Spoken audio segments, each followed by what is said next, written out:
Live streaming is on. All right. Hello, everyone. Welcome to the fourth virtual coffee meeting we have. We already jumped in here before the live stream started into lively discussions about the real estate market, how the process works, and if there still is justification for real estate agents. I myself am doubtful of that, and Lou, I think, has probably the most domain expertise on the call today. Like you were just saying, Lou, that the last piece of the puzzle, which still is highly regulated, is that you need a real estate license to enter someone else's home to show it and such, right? I think personally, and would love to hear everyone's opinion, that is a very, very big target, in my opinion, to get disrupted, because there is a way around it, obviously, right? Like if you're a private seller and you have someone interested and you choose to show it, you can do that.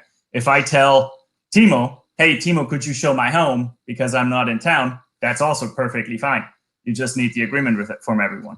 So where is the agent really needed, right? And I think technology platforms can enable that. Like I hate to say it, but it's the Uber of real estate showings, right?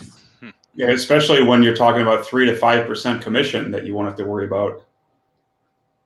Right. Yeah. And instead, so I might as well plug it in here, right? So the company I'm advising is called Showami, and they're doing this for agents right now. But I challenged him and I asked, so why just agents, right? Like, let's think big and let's enable this for everyone. And you could just offer to pay 50, 100, $20, right? And whoever maybe still is vetted and has a background check and all of that stuff, right? But could just pick up that job and go show his home. Justin, you were just talking about the commission, but is it in the US, is the commission just about the showing and stuff? Because there's like a lot of other things involved, right, in the process, like lawyers and registration and whatever, what you need to do in order to own a home. Is that like calculated into the commission, or is it really just the showing of the house? So Lou would probably know more, but like in my mother's case, I think she would typically receive 5% of the sale price as her commission for the showing and everything else to do with what the agent's responsible with, but of course nothing to do with from what the attorney would be handling or work on the title and things like that. It was more than just opening the door, for sure. But yeah, I don't know how far that went. You need to have a lot of background. Yeah, I mean the underlying, I guess, responsibility of the real estate agent is, their job is to market and sell the home. So that is like, that's the role that they play in the real estate transaction process. And 10, 15 years ago, marketing and selling a home took a lot more effort and time and cost. But tech has lowered those costs dramatically, and so that's really where their commission, that's where the commission was for. And then in terms of the other parts of the sales transaction, so you have title, so title insurance and all those types of things is a different fee. If you have a lawyer involved, that's a different fee. So that between roughly 3 to 6%. is just for the market it's just for the realtor's commission. So, when we talk about, just letting someone into the home, that's really kind of like when we talk about marketing the home, that's like the last piece left that you would truly need a realtor for. There are technologies out there right now that allow you to do self-showing. So there's a company called Rently. They have smart lock boxes that, you as a consumer, you would kind of, sign up and schedule a showing, go through their vetting process. And then when you show up to the house, they give you a code that unlocks the lockbox. I think they use Bluetooth. And then it pops out the key, and then you can go in and then you put the key back in and you leave. And it tracks that whole process. So you have that. You have recently Zillow purchased, I believe the company was Showing Time or something like that. It was the largest, company that provides showing scheduling. Very similar to the company Sven is mentoring. With Zillow purchasing that has become a very, very big issue that's happening in the real estate space right now amongst like, you know, realtors and such. But anyways, yeah, and it makes sense, right? Because I think I know very little about the process, but I'm the consumer, right? And if we are talking about UX earlier, and side note here, I hope Ramona comes back. I don't know if he scared her away with realtor talk here already. So as a consumer, as a person who is buying and selling homes, right? Not on frequent necessarily here, but I have once or twice. And I approach it just like buying and selling a car. I'm not going to a dealership. I have never in my life, right? So I look on Zillow. That's, of course, one of the gold standards these days to find stuff. And if I have something I'm interested in, I write a message to them, and then, unfortunately, you usually get a call back even from someone who has nothing to do with the property. It's not even the showing agent or the seller's agent, right?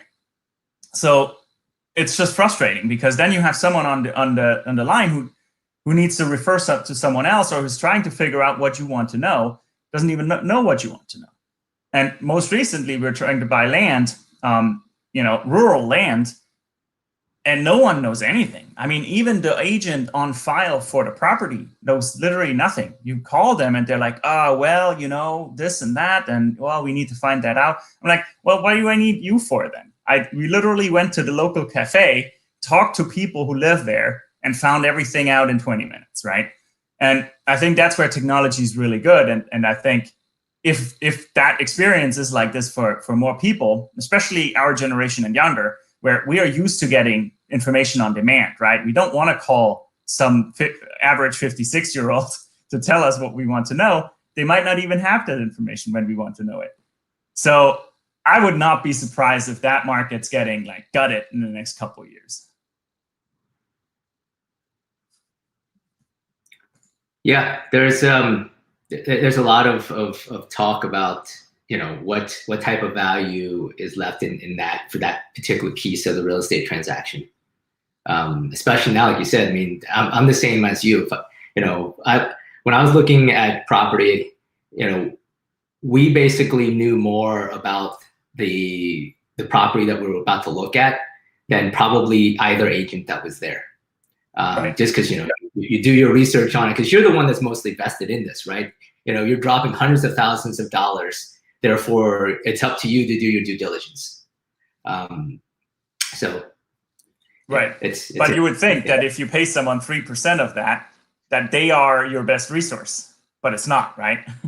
But I think one big part of the problem is that you don't necessarily trust the agents, I would say, because you're about to commit like a huge amount of money in buying a house, and the guy could tell you anything. So you won't trust him unless you do your own research.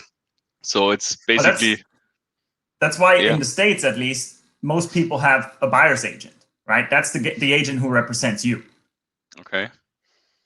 Yeah, and they deal with the seller's agent, which I don't know. I think it's just totally stupid. Like, let me just talk to the person who's selling the house, and then we'll figure it out.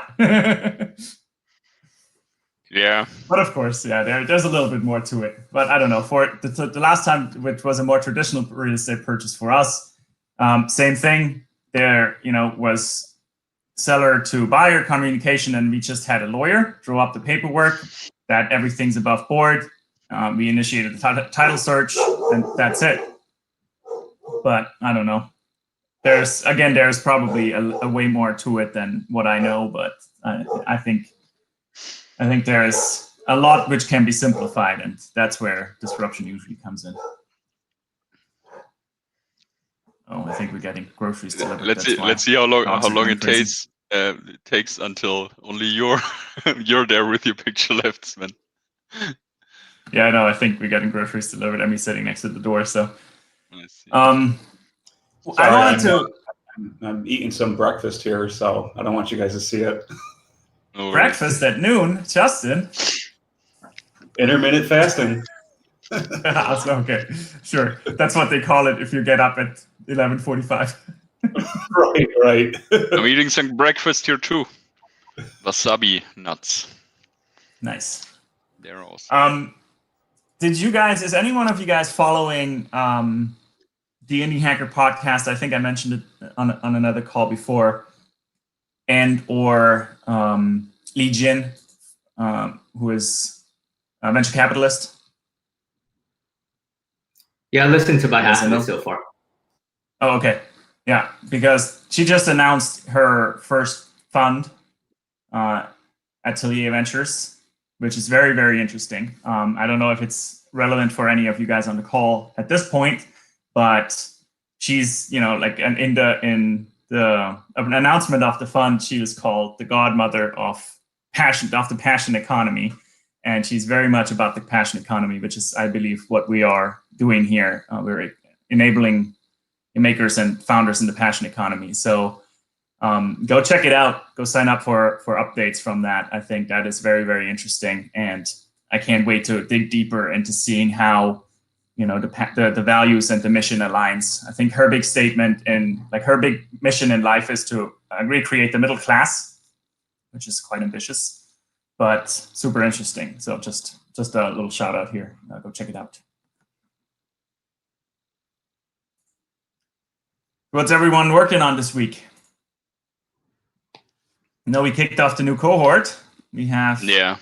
two members on the call. I had Was that some yesterday? great progress already. Yesterday I texted you real quick, Sven, but I'm, let's say, from a functionality perspective, I think I'm already done with my, let's say, 1 month goal. But now I just need to round it up and make it, of course, nice and user friendly, and consult a couple of designers maybe to get it a little bit better. And but I was surprised that it went that quickly yesterday. So it was a very productive day.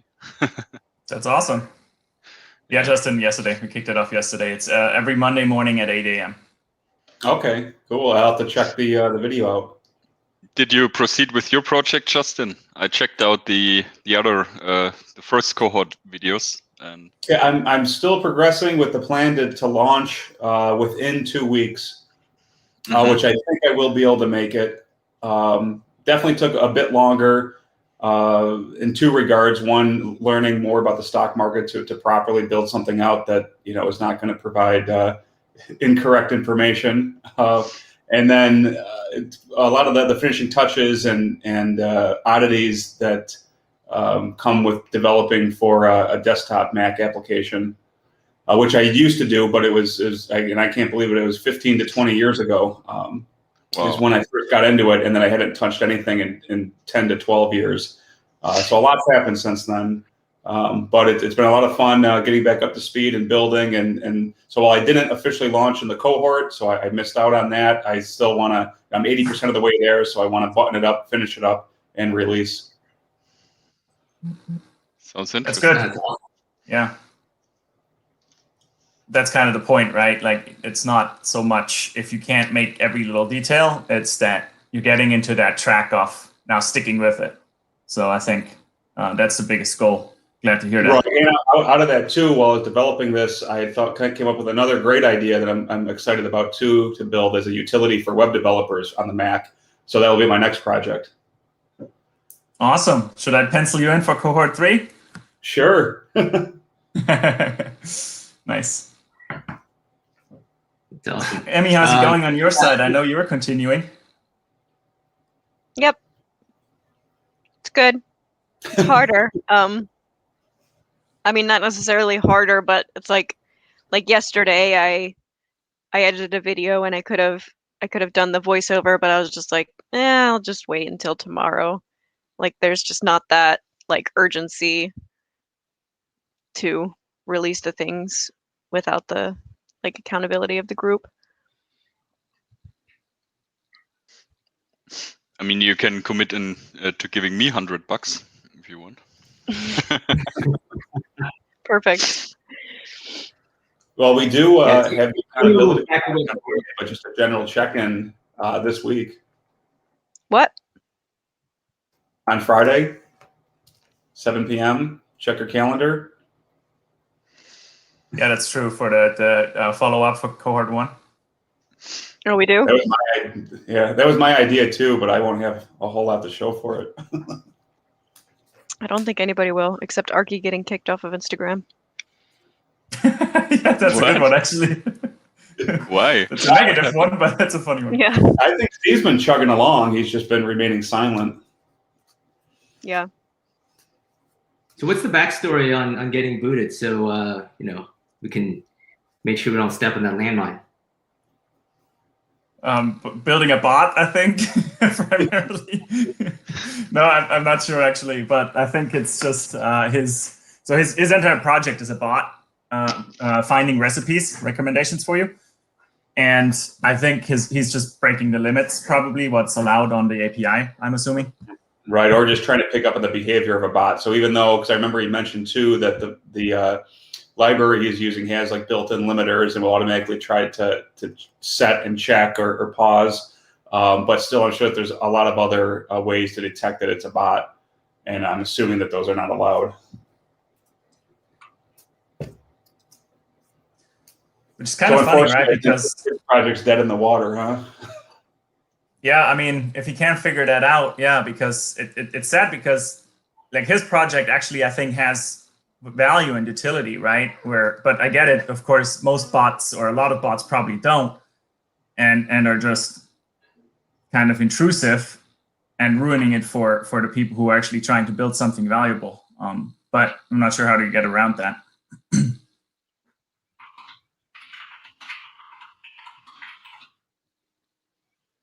Lou, I think we interrupted you twice there. Did you want to say something else about how everything's going, what you're working on?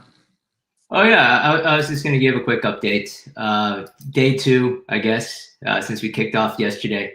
So I do have my first customer discovery call today in about an hour and a half. Nice. So that's set up, and I'm working on setting up a few more. I think so. Yesterday I put in like roughly an hour and a half. Today should be roughly an hour and a half. So I'm sticking to the time boxing. So that's continuing to work, but we'll see what progress looks like as things progress here. Yeah, that's nice. So, what was your progress in like how did you do it? Let's say like getting your first call already or have it scheduled? Yeah, so I'm in a few different groups of entrepreneurs, and really just putting it out there, just asking. So this particular group, we do like a stand up every day where you just post in the usual, like what you worked on yesterday, what you worked on today, and what can we help with. So I kind of posted in there, and then just people responding. So that worked out really well. Nice. Yeah, so I think with what I'm doing here, it's very like the scope is very specific, and the audience is very, very specific. So that makes it relatively I wouldn't say easy, but it makes it relatively straightforward to know where your audience is going to be, and also know what that value prop to present is. Yeah, so. We'll see how it goes. Yeah, that's interesting because I really think I need to do that as well. In the beginning, I thought, I will just follow a couple of guys on Twitter and I tweet regularly and blog, and then everything will line up automatically. But from what I can tell already, it doesn't work like that. I think nobody even reads my tweets. So I really need to actively get going and reach the right people. But yeah, that's interesting. That's I was telling Sven after I watched you guys' meeting yesterday, like I think it would have been helpful to have the buddies a week before, because it seemed like a lot of what we learned was like we set our expectations like weirdly, not even necessarily high, but just like we didn't account for like the customer discovery and how we were gonna like reach people and that kind of thing. So just like having somebody to advise like your goals and be like, hey, but you're gonna have to find those people, because that was one of the huge things that that I think all of us really didn't account for, except Sven. Sven had no trouble. He just kept it a secret. Well, I got lucky, I think, right? Because I think, Timo, you're right. Twitter works really well if you are putting in the time. And I mean, by really well, I mean you get small nuggets out of it every now and then, right? And that's just, I mean, that's amazing to me. I grab onto all of these little things. But I mean, for me, it was really, I started posting and then I started interacting with all of the people I found interesting, right? And I started to follow, like Li Jin, for example. And it's funny because for me, you know, writing a comment on someone's Twitter update or something, and then getting a like from them back, that's already like amazing to me. I know that means nothing because they are just good at their Twitter game, right? They know that they need to do that, so I do feel amazing. But nonetheless, sometimes you actually get a response, right? And if you get a response 5 times from someone like this, or an interaction, then you might be someone who is starting to be on top of their mind. Maybe not that, but you're recognized, right? And maybe you show up in someone else's Twitter feed with something you posted. So I think, not knowing really how the Twitter algorithm works, but like the more interactions you have, the more meaningful interactions you have, the more will come back. But again, it takes a lot of time. I've pretty much, I don't know how you guys are or were, but you know, I spent a lot of time just meaninglessly scrolling through Facebook. And I shifted all of this to basically now doing that on Twitter and just reading everything about the passion economy I can and interacting with those people, right? Like trying to really deliver value. Then it can work. But other than that, I think Lou's approach is better by knowing where the people hang out, who you are trying to reach, and get involved in a conversation, right? Yeah, but Timo, so your Twitter analytics, I think you'll be surprised at the amount of impressions and engagement you got, because I am. I had a essentially defunct account that was dormant for years, and I had ended up with thousands of impressions.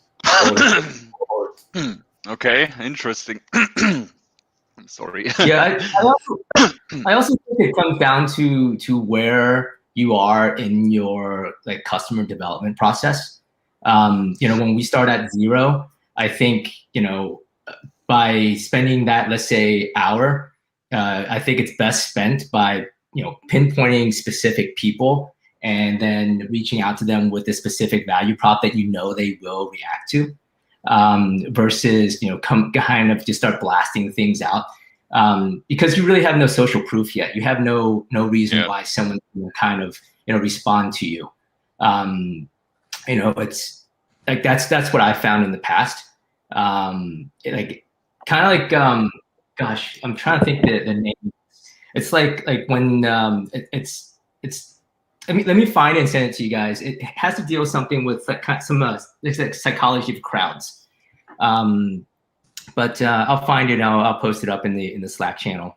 But you know, the bottom line is, you know, the principle of it is, you know, if you want someone in a crowd to react, you have to point specifically to that person and ask them to do something.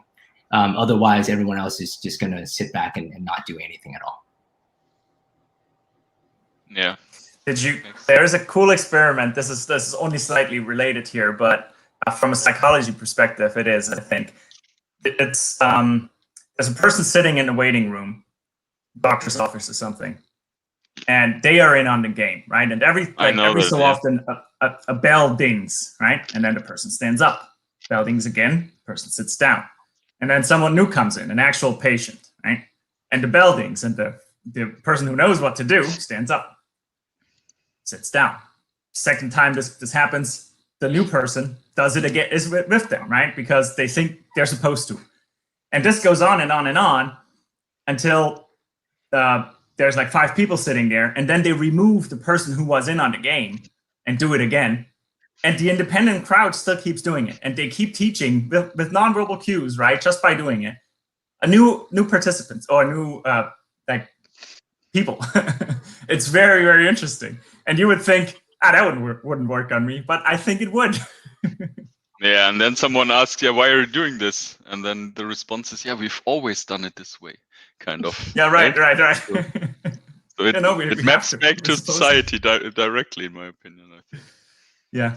Now Lou had to go. Damn it. I wanted to ask him if he could share a list about the the groups he is in. Actually, it sounded like he gets a lot of value from that. I'll tweet at him later. Which actually is something for all of you, right? Build your lists. Build a list of your communities. Actually, I would challenge all of us, myself included, because I'm not very good at that either. Let's build a list of communities, maybe, I don't know, 3 to 5 communities, which we can join and start having conversations about what we are doing, right? And what we are getting out of them, right? I think that would be very interesting to document that over time. Yeah. I think for me it's really a little bit difficult, because I think the communities that are interested in my product are not necessarily the communities that are interested in, let's say, this approach here on building a company and stuff. So I think they don't have a lot of overlap. So I'm not sure. No, I don't. I mean, yes, maybe. But I disagree, because we talked about this before. Your fear is that writers, let's just put a name to it for now, writers are not interested in seeing how you build what you're building for them, right? And I don't think that's necessarily true, because, again, they have a vested interest in finding good tools which can help them. Yeah. And again, if they can relate to who is building it and what is being built, and maybe have early insights into it, it's the commitment from them is very low right now. Could be as little as, okay, I'll just follow you on Twitter and see what you're building, before they have to commit to spending a couple hours learning your tool. Once it's ready, committing to a new tool, you know it, we all know it. Committing to something new takes a lot of threshold, because now you need to use that instead of what you're used to, and it's going to take you hours to get up to speed. You need to watch YouTube videos and how to use it, right? But what you're doing right now is giving them the insight from day one of how you're thinking about it, why you're thinking about it that way, so they can follow along. And furthermore, they can have the ability right now to actually influence what you're building, right? I think that's very attractive to them. That's what I think as well. So I encourage everyone to give me feedback on what they want to have. Would be really valuable. I hope any writer watches the stream right now. Our audience is unfortunately still very limited, but I also encourage all of you to share these meetings. But one quick Google search, this is from 2018, but here's how you go about this, right? What did I Google? Best Slack channels for writers. Here you go. 14 must-join Slack communities for writers, right? All right. Okay. Simple as that. You convinced me. Thank you very much. I'll join all of those channels later.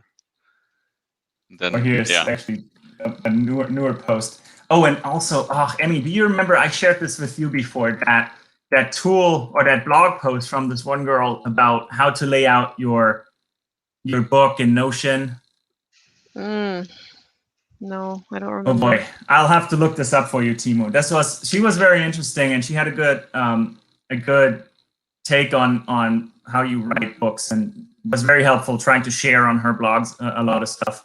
It's finding those people and getting in touch with them and just asking for advice, right? Like you don't necessarily want them to be customers right now. All you want is hearing if what you're thinking actually aligns with what they're thinking. Yeah, exactly, and that's actually what I'm aiming for right now. So I really want to know that I go into the right direction here. So because I have turn on the RoboCop voice. You sound like an alien. Really? Yeah. Is it better now? No. Okay, that's funny. 1 second. I think I might to get the charger for my headset. Okay.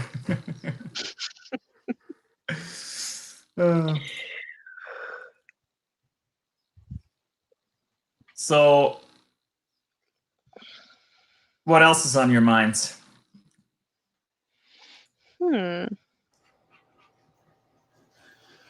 Well, I agree with Emmy too. Been quite sluggish with no more accountability. Even though with this upcoming Friday check-in, which maybe actually we could see about either postponing or change it to another time. if it doesn't work for everyone, or if there's just nothing to really talk about. But I'm definitely struggling with that. I think the last 3 days I've been thinking about it a lot, but haven't taken any action on anything. Whereas before, though, I knew, okay, I need to show another demo of progress by Friday, so I need to do it. So what do you think would help with that, right? My proposals at the end of cohort 1 was, like the peer groups or another cohort, of course, or because like basically what we're talking about here is having the continued accountability support we had from the cohort, but probably in a more a slightly less dense format, maybe, or like what for you personally, what do you think would work for that? Yeah, I'm trying to think, and I'm not sure, because like in my case here, since I didn't succeed, I lost my deposit, so then that driver is now gone, right? So I don't have to worry about that. So then what could there be in place afterwards? And that's what I'm trying to think of, because that's what I need to be able to succeed, and I haven't been able to think of it yet. So if we turned it around, right? So the cohort, of course, like my initial intent was that it's free, and then the 100 was just kind of like another incentive. But if we turn it around and go to the gym model, and again, I said this before, this might be a bad example because a lot of people pay for the gym and still don't go. But if it was just a paid accountability group where you're a part of, and it's just because you commit to the accountability group, you commit to the group, and I mean, yes, you pay for it, something, I don't know, anywhere between 10 and $50 a month, probably. That because it'll add up over time, right? And hopefully give you another reason to be there, But of course, it won't be to the point where you have to be there, right? Or you lose something. But would that help, you think? I think for me, it's more about like having the set goals and the set times that we're going to do something. Like, I mean, obviously it wasn't about the $100 for me. And it was more like, I felt like with everybody watching me, I have to have something to show, like Justin said.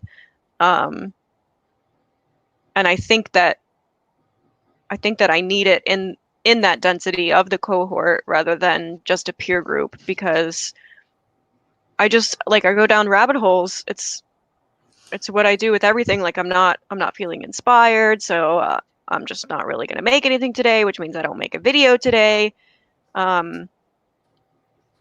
And yeah, I don't have to. So yeah, so I agree with that too. I think now that we no longer have to worry about the launch criteria or a task list for the week, or planned to accomplish tomorrow, etc. Of course, we can still continue doing that, but no one's reading that but ourselves, and there's no accountability there left. But what if there was? So what if we just continue the same way? Right? So what if the peer group had the exact same format, like saying, and I'm thinking, of course, product again, which I shouldn't, but if a peer group where all of you who want to commit to it, and it sounds like at least the two of you would want to, in a way, where every week you set your goals for the next week, right? Or you can come up with your own rhythm or cadence. But let's just say, for the sake of the argument here, the peer group works exactly the same way. You have weekly goals, you have weekly check-ins. You set them yourselves, you commit to them. You are not losing anything, but you already committed by paying and joining that group that you will do that. And the checking itself, sounds like from what you're saying, is actually what holds you most accountable, not the money. Right. So I like that. And actually then just taking a step back and thinking overall for the program, if you had it 30-day cohort to launch, that's dependent on your deposit being returned. But then it's essentially an indefinite time period, and it continues going on until everyone has hit their launch criteria and is launched. So let's say out of the 5 members, 1 launches, then it continues along with the 4 of them, and everyone drops off once they, chooses, optionally drops off. What if 4 people launch launched in the beginning? What's that? What if 4 people successfully launched? Then there's only one person left. Into every meeting afterwards. Yeah, last guy's fucked. Okay, so that's an additional driver is that or motivation is that you can't be left alone. Otherwise, then you're a true failure. Don't be alone in the last. I mean, yes, that's a good idea.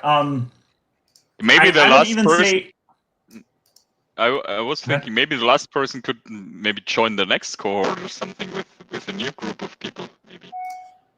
oh, you're a robot again. Oh my gosh! I don't know. I really don't know. We can what's hear going you on. actually. It's just a little bit weird. Yeah, but like, I mean, even the question is even why do we need to stop when it's launched? Because let's be frank here, a product's not successful once it's launched, right? It goes on from there. It actually starts from there.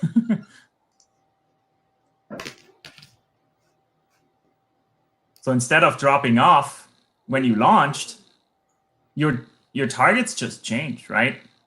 I think.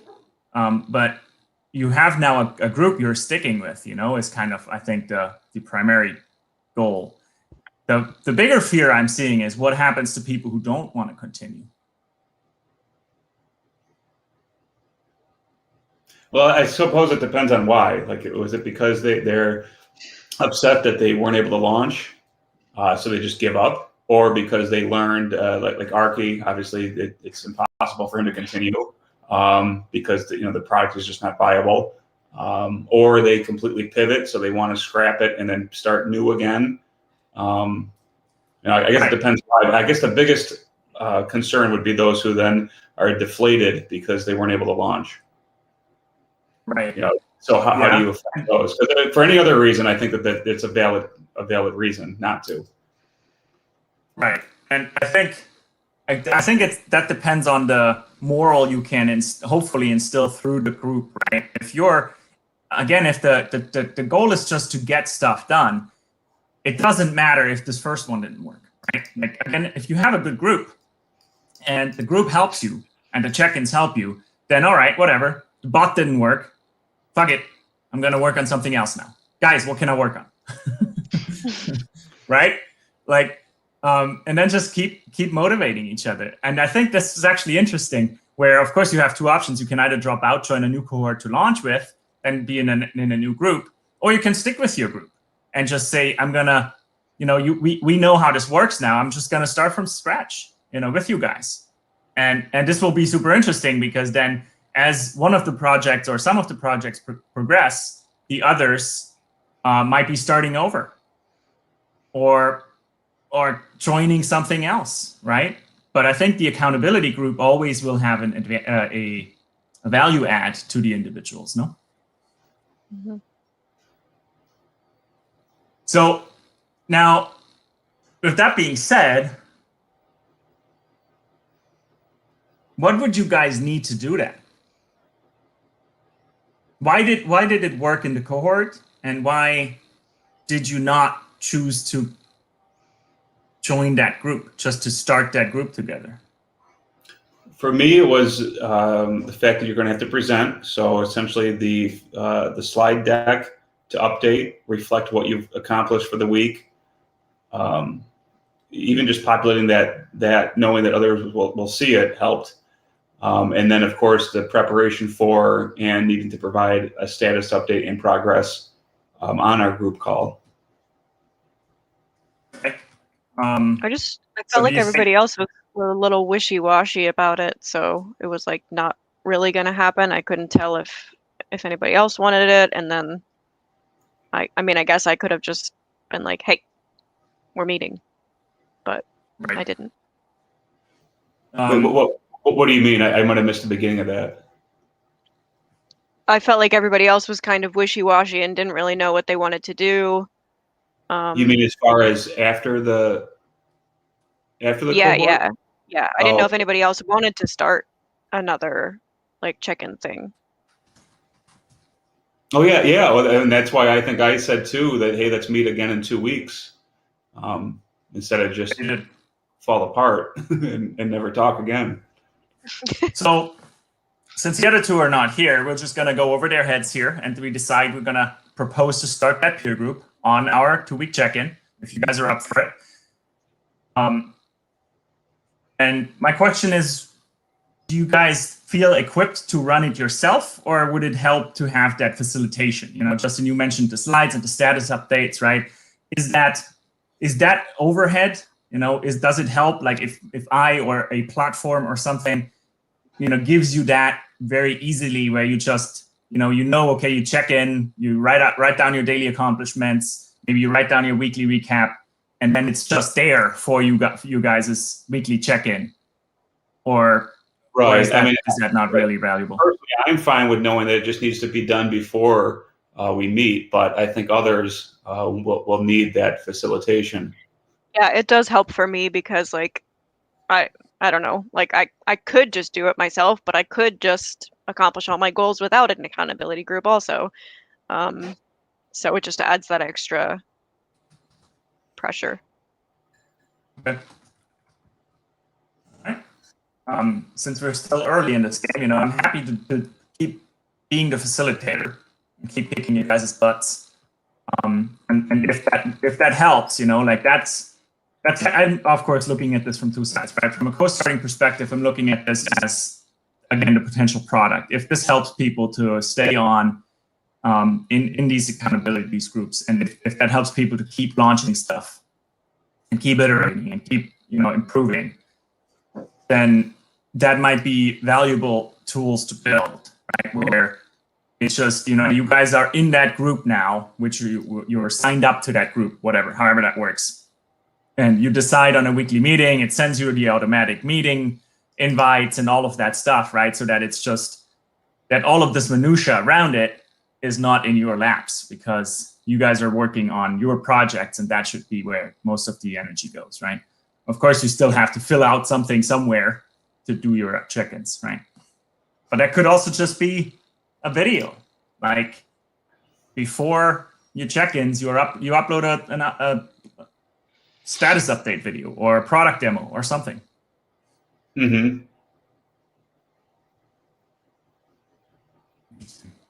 Timo, how does that sound to you, being like in the beginning of the cohort? Are you thinking about that kind of stuff yet, or are you still just laser focused on getting this thing done with the cohort?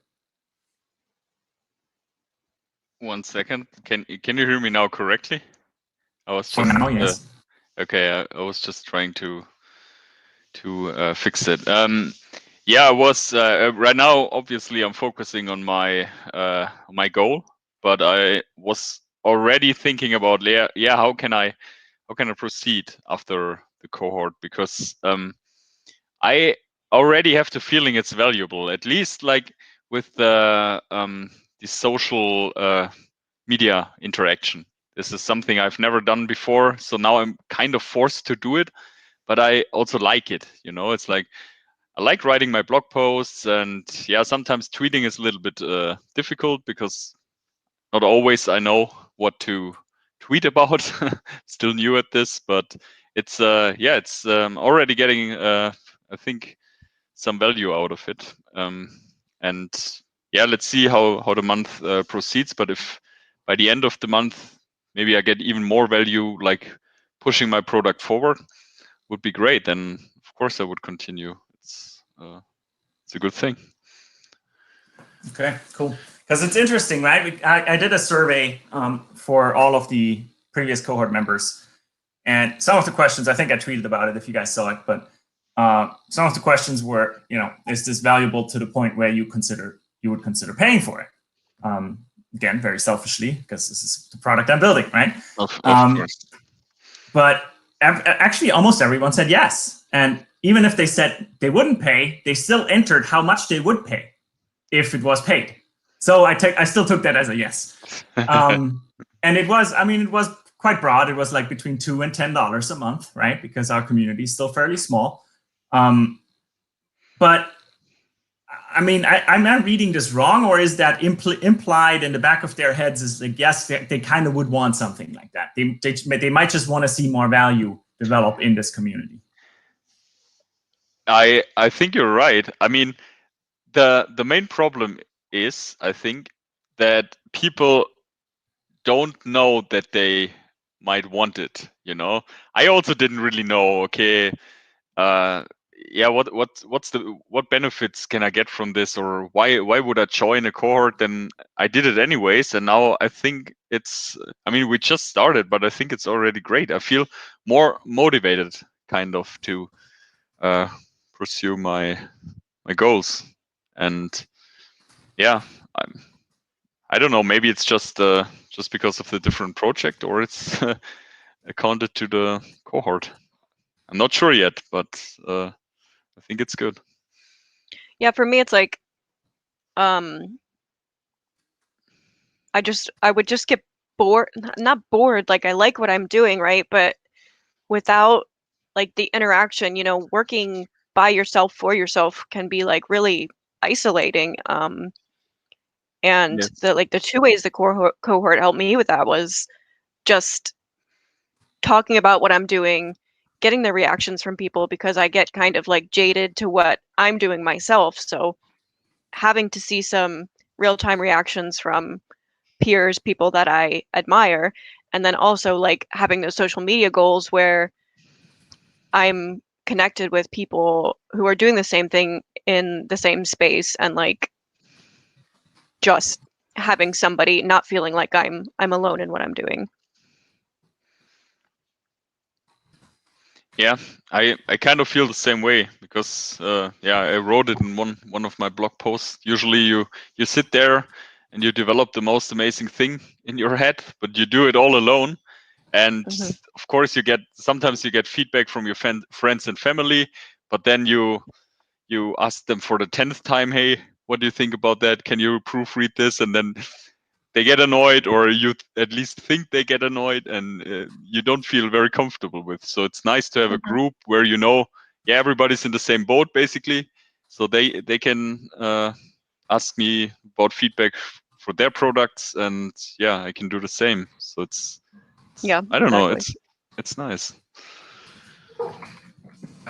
This is fun. So I have been toying with the idea of getting you guys to tell me shortly and succinctly either why you joined the cohort or what you're getting from coStarting or something like this. And you guys just did that. Very, very awesome, by the way. I'm still thinking of doing that, and I might actually use I think it's testimonial.so. You're a master mind manipulator, Sven. You can trick us in doing your bidding without us even knowing. Yeah, it seems like that. Well, I mean, it's funny because when you started saying that, right, you said people might not even know that they would like it. And I think you're right, because this is, I mean, it's not extremely new, at least the cohort's not extremely new, but with this focus on the very, very early stage, right, people who might have not ever even started. I think that's very true, and you don't really know what you're getting from this, right? Like I started this because I was in masterminds before, and they're doing a very similar job. Like with masterminds, you have peers who are in similar stages of the business, usually further along in the business, but they're extremely expensive most of the times, and that's why you go, right? But also because of the value you're getting out and the network you're building, right? And I think summing up the two things you guys said, that's so to the point and so true. And if we can convey that somehow easier, then hopefully we can reach more people who feel like that, right? And convey the potential upside of joining something like this. But then the bigger question still is, after going through a cohort and having realized the upside of it, why? Well, we have a very small sample set of one, so I get it. Maybe I'm reading again too much into this, but why not continue with more or less the same format, right? I can only assume it's because no one's doing it for you, right? I hate to say it, but most of us are just like that. It's like, No, I think I it is. have to do it myself. It's like, oh, I have to set up those meetings. Oh, that's annoying. Yeah, I mean, yeah, maybe that's part of the reason, but maybe you realize throughout your month and the cohort that the project is not really what you want to build. So you can still lose interest even if even with the cohort. It's not a how can I say, it doesn't save your project. I mean, if you don't want to do it, you don't want to do it. It's maybe that simple. And maybe out of the first group there were a couple of projects which thought, yeah, maybe I don't have time, or I don't know, I have family, I rather do something else. Could be. I'm not sure. Yeah. I mean, if you decide not to do anything, of course, then yeah, sure, fine. But hopefully it can help you kind of realize it's not about the project, right? Or do you think that the demoralizing factor is strong enough that you feel like, okay, this project was bound to this group, and now that I don't want to continue with this project anymore, I also don't want to be in this group anymore? I mean, I can only talk for myself, and I don't have the feeling with my project right now, at least. But I could imagine, I don't know, if I take any project from the past, which I was maybe not that passionate about or something like that, then yeah, I would still lose interest. Could happen, and then the cohort feels like a thing. I have to do it, kind of, and it becomes almost a burden. It's not really something that you want to do. So I think it really depends on the project you choose when going in. So how can we get to the point where, again, I'm sticking with my gym analogy. Screw it. Yeah. How can we get to the point where the desire to build something of value, right? Startups. That's what we're talking about primarily here. A book, whatever. I'm going to call this all startups from now on, because with the goal of making money, additional revenue streams. How can we relate that or get that to the point, just like the desire to be healthy, right? Or fit. I think that's, one of the big primary reasons why people sign up for a gym membership, because they want to be ripped, in shape, right? For summer, whatever your individual reasons might be.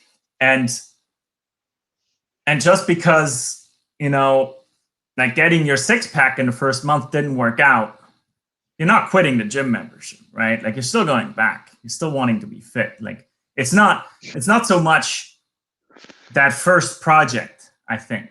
I see my analogies lacking already here. I guess, but you guys see what I'm saying? Like, how do you break out of this? Okay, well, shit. Now I scrapped my project one.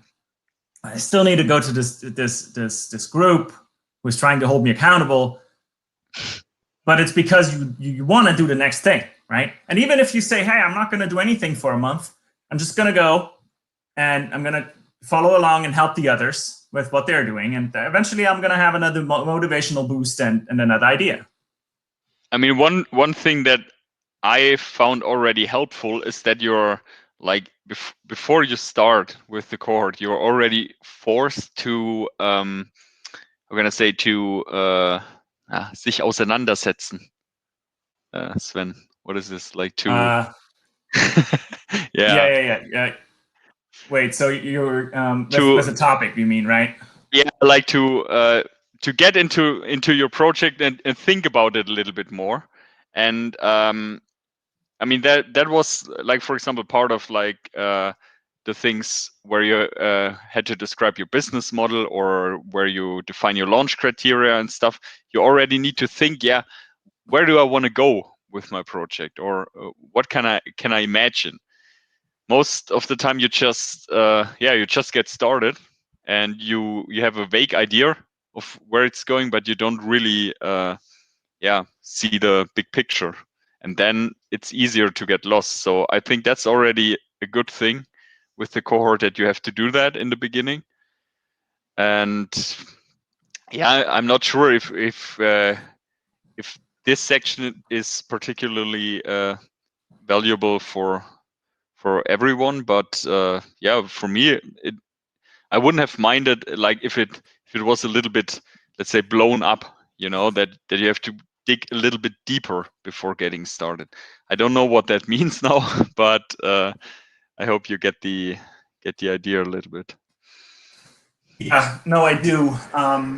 and I was thinking about this before. So basically, this pre-cohort phase, right? Or it could be a part of the cohort already, but maybe we should start meeting 2 weeks before already to work through that, right? Like to already get advice on or have the conversation around who is the customer, what could the business model be, and what should the scope be. Yeah. That's the feedback.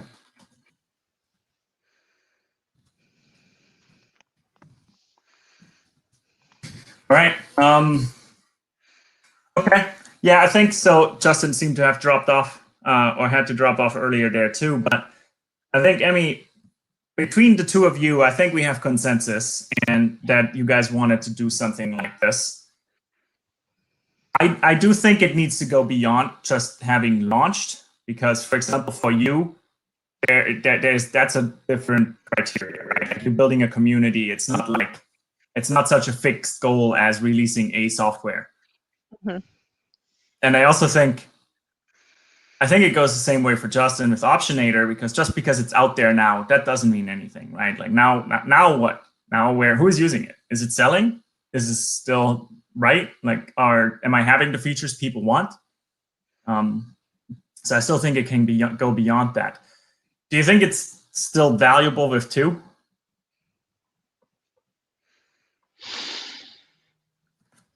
Yeah. I think so. Yeah. Okay. Yeah, well, I also think so, to be honest. When you introduced the buddy system, I thought it's a pretty nice idea. I mean, we still have our, let's say, first meeting to come this Thursday, but and I'm not sure how it's gonna go, but I think it's nice just to have someone to I don't know, share your ideas with, like, and getting feedback. Maybe it's even good if they don't know much about your project, or like if they're in a different scope, they get a different let's say view of it. And so, and it might help. So even with 2 people, could be valuable. Yeah. Right. Yeah. I mean, that's exactly what I was thinking. That the only downside is if you have a peer group with 2, it's effectively a buddy system, right? Yeah. But of course, we could think about maybe, because if it is a peer group, and again we're continuing to build in public mindset, then other people still can follow along and could potentially join that peer group, right? If the members elect to allow that, I think, which might be interesting, because then you have someone from cohort 2, 3, or someone completely external just joining the peer group, which of course will take a little while again to get to that same trust level, I think, which is the biggest thing about a peer group, is that you have a trust level and the people understand each other, over time. But I see that as an advantage, actually, like more new blood, right? New blood's always good in kind of a group. Mm. Right? Yeah, I think that could be valuable, but of course you have to build your sample size a little bit. You make it a little bit bigger. That's what you're working on, right? Working on it, yes. It's difficult, actually, right? And it's quite interesting to share a bit of how I'm thinking about this. So I started with coStarting, which is this big, methodology and framework, and you two all have heard me talking about this already a million times, but making collaborative startups a reality, right? And now we're focusing on one aspect of this only, which is that interaction and that building in public. And I guess it's collaborative, but not to the point where we work on the same project together, but we're collaborating and helping each other on each other's projects. And I think that's great, but I'm now, of course, struggling with making the decisions on how do I take this forward, right? Like, I think the cohorts are resonating so far, so I certainly am going to continue with this. But just like every startup, I am facing now the same problems you guys are facing, right, Timo? Where are my writers hanging out? Where are my, like I'm in a similar boat than Lou, who mentioned this earlier, right? It's startup people, it's entrepreneurs. But I have a very, very specific set of entrepreneurs right now, the very, very early entrepreneurs who might not even know that they want to be entrepreneurs yet sometimes. And getting them to understand what you also said there is that they might not even know that they like or that they would have a benefit from this cohort is extremely difficult. So I'm having a lot of calls right now just with a lot of people who I think are building cool stuff or who seem to want to build cool stuff. And some of them, usually actually they then see the advantage. So what I need to do, and I would love for feedback from you guys, and that's one of the ideas, if I get like, what helped you, right? Why did you join the cohort? It's like, how do I package that? How do I get the essence of what I'm telling people on a call into like a couple of words, a couple sentences on a website, or a snippet, a video snippet or something, right? Yeah. And that's the tricky part, yeah. Yeah, I think, like, for me, I never would have joined something for what I'm doing, and I never would have actually thought that like a cohort would be something that was geared toward me. But now I'm like, if I had had this 3 years ago when I was doing my